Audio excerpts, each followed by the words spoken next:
welcome back. Thank you guys so much for tuning in. It's been a wonderful day, and I'm very excited about my next guest. She is the anchor and also host on Fox 2's AM show. Please welcome my sister, Kim Hudson, everybody.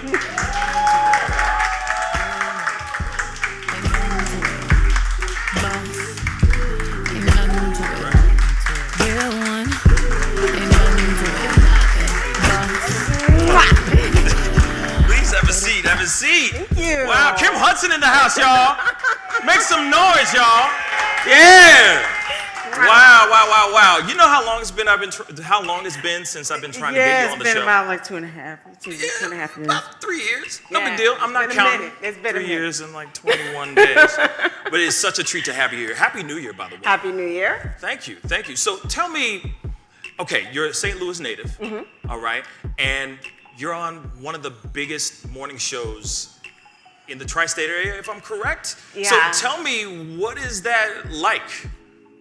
I'm confused every day. Okay. I'm confused every day. I'm confused every day too, but this could have happened for me. I know that I'm a hard worker, but I do realize that hard work only gets you so far. After that, it's got to be God, whatever your higher power is that you believe in, sending lots of angels. I've had so many people let me shadow them, like, Jeff Bernthal, Melanie Moon, Shirley Washington. Let me tell you something. Oh. Mama don't play. She's like on you. Like, did you do your audition reel? Did you submit your Emmy reel? She is on you. Excellence. Nothing but excellence. What made you want to go into news in the first place? Journalism, the whole nine? Well, I have to say, growing up, I was very frustrated at how people of color were portrayed and talked about in the news media. Yeah. And as I grew up, I also realized there were other, so-called marginalized classes, like women, poor people. I was frustrated with how they were spoken about. And a lot of really great work has been done over the past several years about unpacking terms, and basically just showing respect. Not political correctness, but respect. And I'm glad to have been part of that work. And I just want to tell stories in a way that leaves everybody that I talk about with some dignity. Yeah, I mean, you definitely are putting it on for the city, for sure. No, seriously, you have you support so much that's going on in the city that a lot of times I'm like, dang, I didn't even know. I appreciate it because I always tune in just to know what's going on in the city in the first place. You know what I mean? Sometimes you don't even know that event's going on or that other event is going on. So I really appreciate what you're doing because it's different now since you've been running that show and being a part of it. So I got to ask you, what is your day like? Because from my understanding, you go to sleep at what, 4 p.m.? 4 p.m. So 4 p.m. What's your day like? Okay. What time do you get up? Let's start there. I get up at midnight. Okay. Yeah. Because that's totally normal. It's completely normal. How's the single life? How's the it's nightlife for you? Okay. It's straight single. Okay.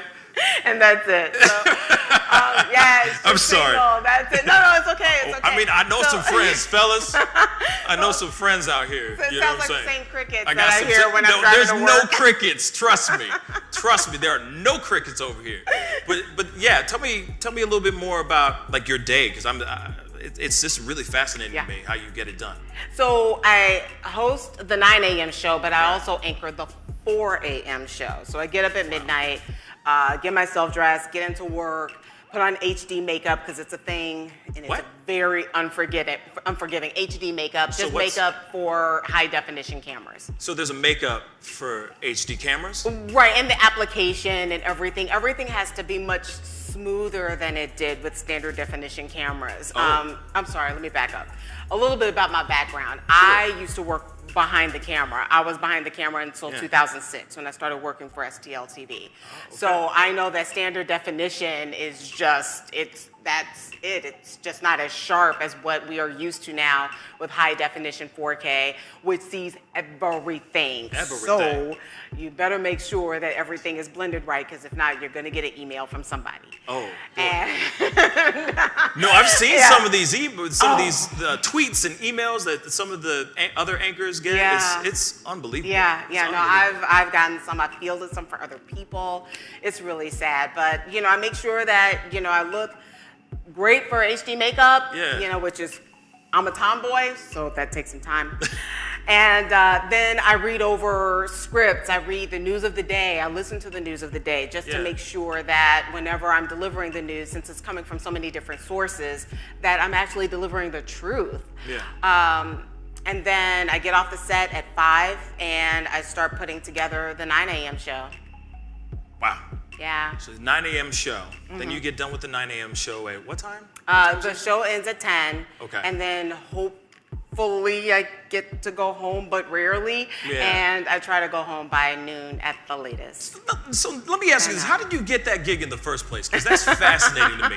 Because it was, at first, it was Tim and April, and then Tim took some time off. Yes. Or he left. Yes. And then it was just all in your hands. Yeah, it was just in my hands. But now he's still in it, right? Yeah, well, sort of, but yes. But well, Tim now is one of our morning show reporters, and he brings those really great moments to the morning show. Right. But he's always been a mentor. He's always been supportive. After he left, for months I could call him and say, "Oh my gosh, I just saw the ratings. I'm freaking out," and he was just like, "Chill out. You got to look at long-term trends." And even now, it's like if I need him for the 9 o'clock show, he is there. Period. So it's just been really great. He's been a really great mentor, and I've been very lucky to have him around. Well, and I think we glossed over the question, so I'm going to ask you one more time. Sure. How did you get the gig in the first place? I was just told I was going to do it. That's it?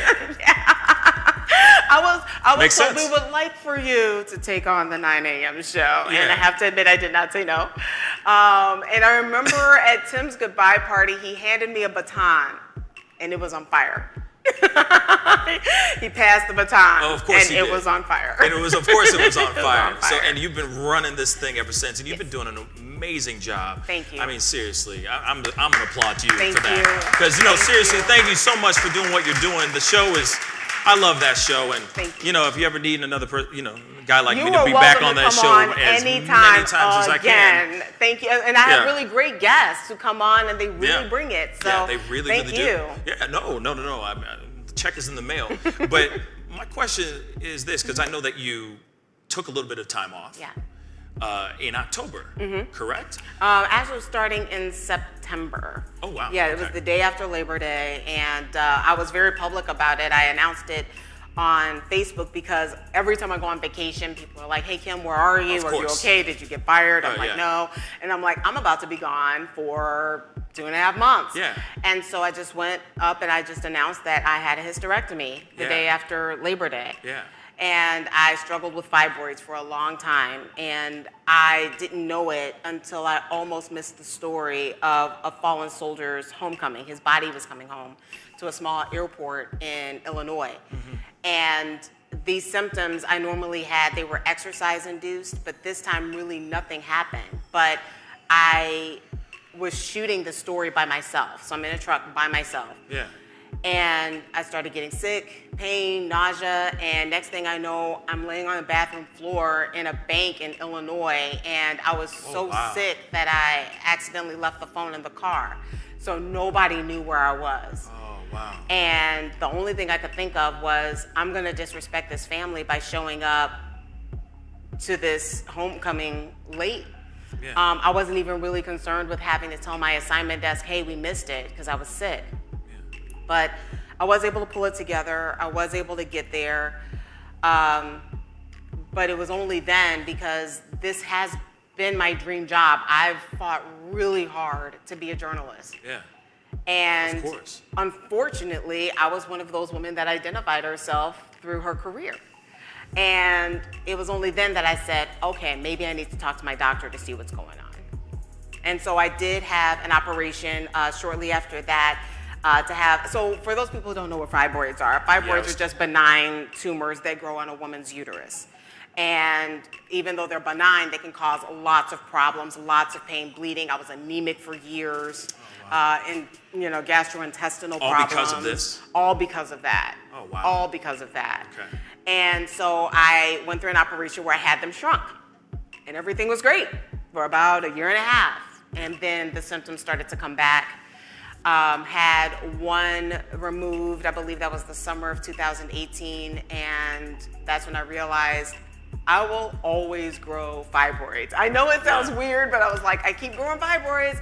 And so me and my doctor, we decided that a hysterectomy would be the best choice. Yeah. So how did that, obviously bouncing back from that, what was that journey like? I am very grateful that I feel like I bounced back rather quickly. But almost a little too quickly, because I felt so good that I was doing things I shouldn't have been doing, lifting things I shouldn't have been doing, helping family members that I should have been handing that care off to, and next thing I know I would have some pain, or I would feel something kind of weird, and I desperately didn't want to go back into a setback, so I finally had to sit my butt down. And that was hard. And not move. Yeah, and that was hard for me. Yeah, I understand. Workaholic. I am. You're always in motion, always moving, never Hardcore. sitting still. Yeah. Never sitting in one spot.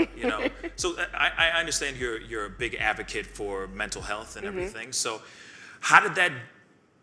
what was that like? How did that go for you in regards to your own mental health? Having to do that kind of procedure, and then of course not being able to do what you love for 2 months. Well, I do have to say I've been so I have bipolar disorder, and I was very strict about my medication.